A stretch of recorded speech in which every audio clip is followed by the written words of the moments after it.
আগে চেক করো, তারপরে বিশ্বাস করবা, ঠিক কিনা? তাহলে এখন থেকে একটা কিছু শুনলে বিশ্বাস করবেন।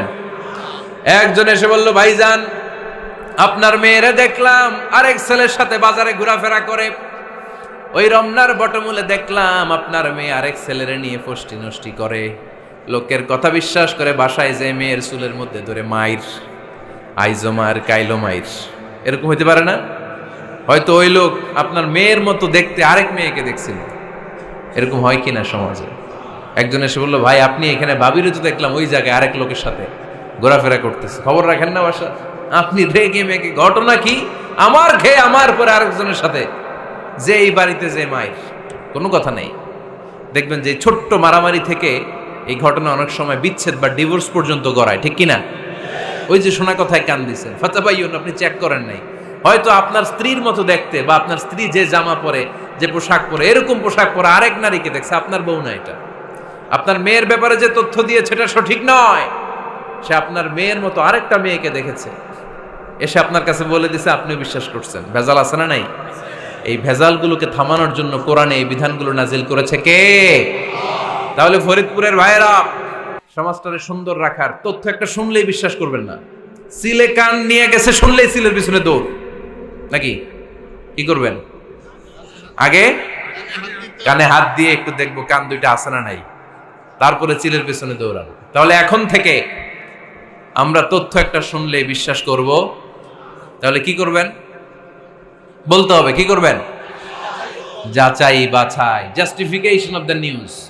কোন নিউজ জাস্টিফিকেশন ছাড়া আমরা প্রচার করব, বিশ্বাস করব, শেয়ার করব না।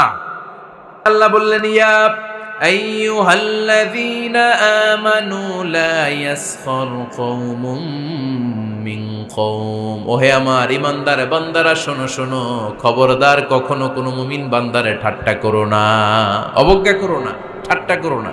তার মনে কষ্ট হয় এমন কোনো কথা তারে বলো না। নেভার স্কপ অফ এনিবডি, কাউকে নিয়ে ঠাট্টা করবেন না। তার দেহ নিয়ে, তার আকৃতি নিয়ে, তার বংশ নিয়ে। এক লোকের বাবা ছিল চোর, কিন্তু তার ছেলে অনেক ভালো। আপনি কি তারা বলতে পারবেন তুই চোরের ঘরের চোর? বলতে পারবেন? চুরি করছে বাবা, ওর কি দোষ? কথা বলেন। এগুলো কবিরা গুনাহ। আওয়াজ করে বলেন তো, কি গুনাহ? কবিরা গুনাহ। কারো আকৃতি নিয়ে, আমার ফরিদপুরের কলিজার টুকরা যুবক ভাইরা, কারো আকৃতি নিয়ে কখনো অবজ্ঞা করবে না, তুচ্ছ জ্ঞান করবে না। এটা কবিরা গুনাহ, এটা আল্লাহ খুব অপছন্দ করেন। এর কারণ আকৃতিটা আমাদের হাতে নাই। আমাদের কারো নাক লম্বা, কারো খাটো, আমরা কেউ কালো, কেউ সাদা, আমরা কেউ স্মার্ট, কেউ অন্যরকম। তো এই যে আমাদের এক এক ধরনের আকৃতি, এটা কি আমি বানাইছি? আপনি বানাইছেন? দিছে কে? এই জন্য কারো দেহের গঠন নিয়ে যদি আপনি অবজ্ঞা করেন, এটা প্রক্ষান্তরে আপনি স্রষ্টাকে নিয়ে অবজ্ঞা করলেন। কারো দেহের আকৃতি নিয়ে যদি আপনি তুচ্ছ করেন, তাকে তুচ্ছ করেননি, আমার রবকে আপনি তুচ্ছ করেছেন। চিল্লায় বলেন ঠিক কিনা? খবরদার, তুই কালু, তুই লম্বু, তুই মোটু, তুই কানা, তুই রোহিঙ্গা, আছে না নাই? ইদানিং ইদানিং এটা খুব চলে। এই রোহিঙ্গা নামটা আছে না? ফরিদপুরে এগুলো ঢুকে নাই না? আমাদের ওইদিকে দেখি কি অবস্থা, কারোর সাথে কেউ লাগলে তুই রোহিঙ্গা। কি আশ্চর্য, এই গালি কবে আসলো? হ্যাঁ, অনেক ধরনের গালি। ঢাকায় আর একটা চলে ফইন্নির ভূত, কি বলে? এই এগুলো আগে শুনি নাই আমরা, রিসেন্ট এগুলো বলা শুরু করছে, ফইন্নির ভূত, রোহিঙ্গা। না, এগুলো বলে আপনি কাউকে অবজ্ঞা করতে পারবেন? পারবেন না। খবরদার, এটা কবিরা গুনাহ, এটা ছোট গুনাহ মনে করবেন না। কারণ আকৃতি নিয়ে তুচ্ছ করা যায় না, কারণ আকৃতি দান করেছে কে? হুয়াল্লাযী ইউসাউইরুকুম ফিল আরহামি কাইফা ইয়াশা, লা ইলাহা ইল্লা হুয়াল আজিজুল হাকীম। তিনি এমন সত্তা যিনি তোমাদের চেহারার অবয়ব দিয়েছেন, তোমাদের আকৃতি দান করেছেন তখন যখন তোমরা মায়ের পেটের ভেতরে ছোট্ট জোকের মতো ছিলা। মায়ের পেটের ভেতরে আমরা যখন সবাই এত ছোট্ট, তখনই আমাদের চেহারার আকৃতি দিয়েছে কে? কে সুন্দর হব, কে ছেলে হব, কে মেয়ে হব, কে মোটা হব, কে চিকন হব, আমার ইচ্ছা হয়েছি? আওয়াজ করে বলতে হবে, কার ইচ্ছায়? প্রত্যেককে যদি আল্লাহ প্রত্যেকের নিজের চেহারা ডিজাইন করতে দিতেন, আল্লাহ যদি বলতেন তোমার চেহারাটা কেমন হবে তুমিই ডিজাইন করো, তাহলে আপনি আপনারা কেমন বানাতেন? হ্যাঁ বলেন, ফরিদপুরের ভাইরা বলেন, সুন্দর করে বানাতেন তাই না? সবচাইতে স্মার্ট, সবচেয়ে সুন্দর করে আমি আমার চেহারাটা বানাতাম যদি আমাকে ডিজাইন করার সুযোগ দেওয়া হতো। কিন্তু এই সুযোগ তো আল্লাহ দেন নাই। ডিজাইন স্বয়ং করে দিয়েছেন কে? কোন নারীকে যদি আল্লাহ বলতে এই নারীরা তোমাদের চেহারা কার কেমন লাগবে তোমরা বানাও, প্রত্যেক নারী কি করতো? বিশ্ব সুন্দরী করে নিজেকে বানাতো। খুদ ধরার মতো কোনো জায়গা সে নিজের জন্য রাখতো না, ঠিক কিনা? কিন্তু এটা আল্লাহ দেন নাই। এই আকৃতিটা আমাদেরকে সরাসরি দান করেছেন কে? খবরদার, আমাদের অনেকে বিকলাঙ্গ, আমাদের অনেকের হাত ছোট, পা বড়, দেখতে মোটা, কেউ চিকন কেউ কালো। খবরদার, কারো আকৃতি নিয়ে কখনো কোনো অবজ্ঞার সুরে, ঠাট্টার সুরে কোনো কথা আমরা বলবো না। রাজি আছেন? সবাই রাজি আছেন? আল্লাহ রাসূল সাল্লাল্লাহু আলাইহি ওয়াসাল্লামের এক সাহাবী ছিল, নাম ইবনে মাসউদ রাদিয়াল্লাহু তাআলা আনহু। ওনার পায়ের নলা ছিল খুব চিকন, অস্বাভাবিক চিকন, স্বাভাবিক না। তো উনিও এটা ঢেকে রাখতেন, দেখাতেন না কাউকে। একদিন উনি খেজুর পাড়ার জন্য খেজুর গাছে উঠলেন। খেজুর গাছে ওঠার পরে নিচ থেকে সাহাবারা পায়ের চিকন নলা দেখে ফেলছে। দেখে সবাই হাসি, সবাই হেসে কুটি কুটি। বিশ্বনবী বললেন, হেসো না, খবরদার, আমার ইবনে মাসুদের পায়ের চিকন নলা দেখে হেসো না। আমার ইবনে মাসুদের এই পায়ের চিকন নলা যদি মিজানের পাল্লায় উঠিয়ে দেয়া হয়, কিয়ামতের দিন উহুদ পাহাড়ের চেয়েও ভারী হয়ে যাবে। খবরদার, আমার ইবনে মাসুদকে আমার আল্লাহ অনেক পছন্দ করে, তার পা চিকন দেখে তাকে তুচ্ছ করো না। আল্লাহর হাবিব সাল্লাল্লাহু আলাইহি ইসলামের 11 জন স্ত্রীর মধ্য থেকে একজন স্ত্রী ছিলেন একজন স্থূল আকৃতির, অবিসিটি ছিল, একটু মোটা। ওনার নাম ছিল সাফিয়া রাদিয়াল্লাহু তাআলা আনহা। আম্মা জান আয়েশার সাথে একবার সাফিয়ার ঝগড়া। নবীদের বউদের মাঝে মাঝে মাঝে ঝগড়া হতো, তবে সেটা হতো মধুর ঝগড়া। সুবহানাল্লাহ পড়েন। আম্মা জান আয়েশা রাদিয়াল্লাহু তাআলা আনহার বাসায় একদিন বিশ্বনবী বসা ছিলেন। আরেকজন স্ত্রী, বিশ্বনবীর আরেকজন স্ত্রী রান্না করে কিছু খাবার আম্মা জান আয়েশার ঘরে পাঠিয়েছেন। এক দাসী দিয়ে বলল, যাও এটা আয়েশার ঘরে দিয়ে আসো, কারণ নবী আয়েশার ঘরে। আম্মা জান আয়েশা রাদিয়াল্লাহু তাআলা আনহা বললেন, এগুলো কি? ওই দাসী বলে, তরকারি। কে দিছে? অমুক স্ত্রী। কেন দিয়েছে? আমি কি রান্না করতে পারি না? তোমরা রান্না তোমরা খাও। এই কথা বলে পাতিল সহ উড়ায় মারছে চেহারার মধ্যে। এর কারণ ওনারা মানুষ ছিলেন, মানবীয় ব্যাপারগুলো ওনাদের মধ্যেও কাজ করত।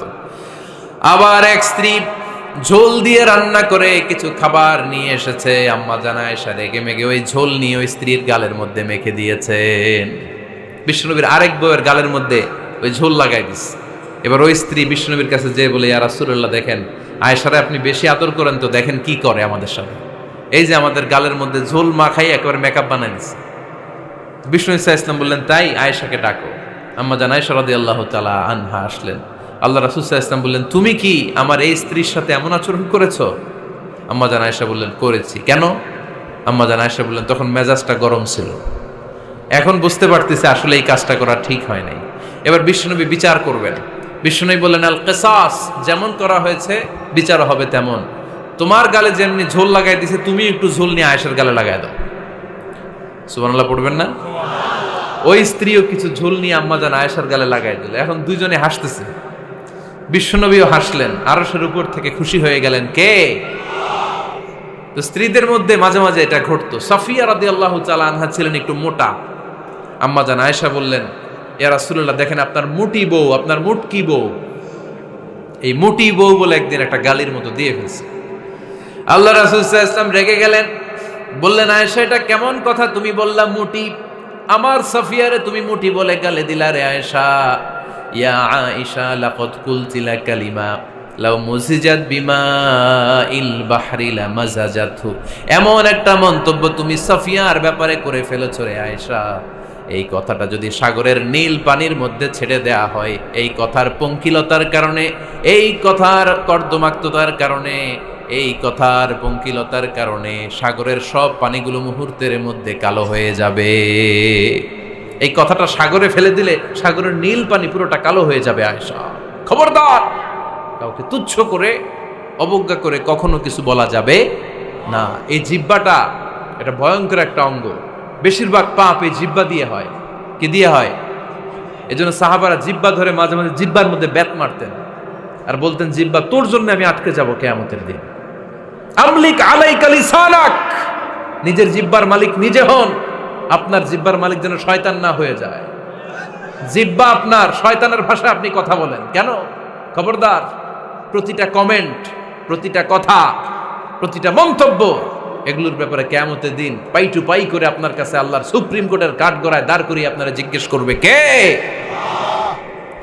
এজন্য বিশ্বনবী বলছেন মাইয়াদমানলি মা বাইনা লিহিয়াইহি ওয়া মা বাইনা রিজলাইহি আদমান লাহুল জান্নাহ। আমার কোন উম্মত যদি দুইটা অঙ্গের গ্যারান্টি আমারে দেয়, আমি আমার উম্মতকে জান্নাতের গ্যারান্টি দেব। দুইটা অঙ্গের, একটা হলো জিহ্বা আর একটা লজ্জাস্থান। দুই চোয়ালের মাঝে যা থাকে লিজ্জা জিহ্বা, আর দুই পায়ের মাঝখানে যা থাকে লজ্জাস্থান। এই দুইটা অঙ্গের গ্যারান্টি যদি বিশ্বনবীকে আপনি দেন যে নবী জিহ্বা আর লজ্জাস্থান এই দুইটা অঙ্গের কোনো পাপ আমি করব না, নবী বলে আমি দুনিয়ায় তোমার জান্নাতের গ্যারান্টি দিলাম। এজন্য জিহ্বাটারে সামলান, যা মনে চায় বললেন না। খবর আছে না নাই? খবর আছে।